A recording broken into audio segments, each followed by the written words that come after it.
The abuser becomes the giver of both affection and love and value, as well as the person who can take it away, which puts them into a very, very powerful position.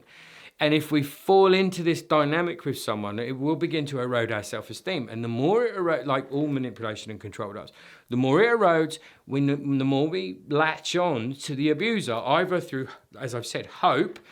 Hopefully I can change this. Hopefully I can get this back. Hopefully this. And also this despair of I can't live without them because I am such a poor and wretched creature now.